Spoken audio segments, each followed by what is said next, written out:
Then in relation po doon sa contact number ng bumbero, kasi mabilis po ang apoy.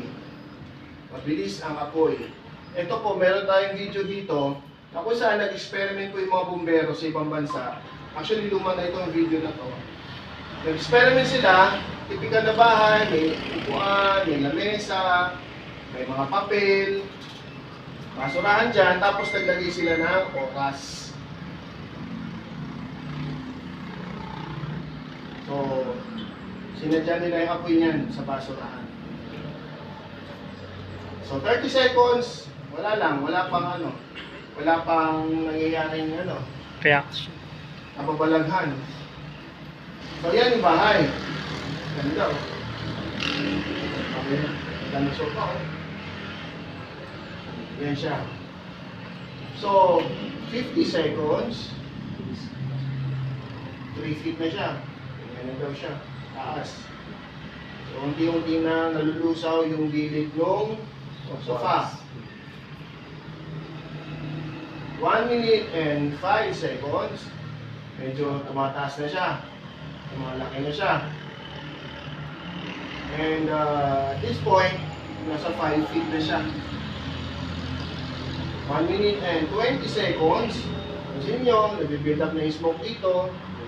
Kung tulog ka niyan, hindi mo pa alam yan. Hindi mo pa alam. Kasi hinihilig ka pa. Ayan na, lumalakas. 1 minute and 35 seconds. Kumakalat na siya. Unti-unti na siya gumagapang sa ceiling.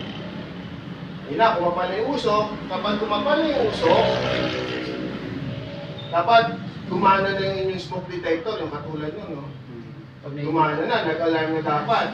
Yun ang gigising sa'yo. Eh kaso wala ka alarm, smoke detector. Yan, dapat natagpuan mo na yung ganyang apoy. Kasi pag hindi pa, papatayin ka na yan. Kita niyo, gumagapang na sa ceiling, no? 2 minutes yan, 2 minutes 10 seconds. Nag-rapid ignition na yung mga iba pang mga bagay na pwedeng masusunog na siya kasi na-reach niya na yung temperature. Yan, 2 minutes and 30 seconds. Yan na. Ganyan na yung itsura ng magandang bahay.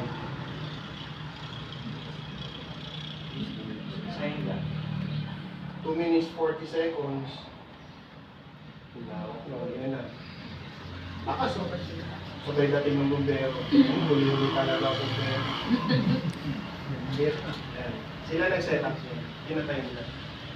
Mabilis, di ba?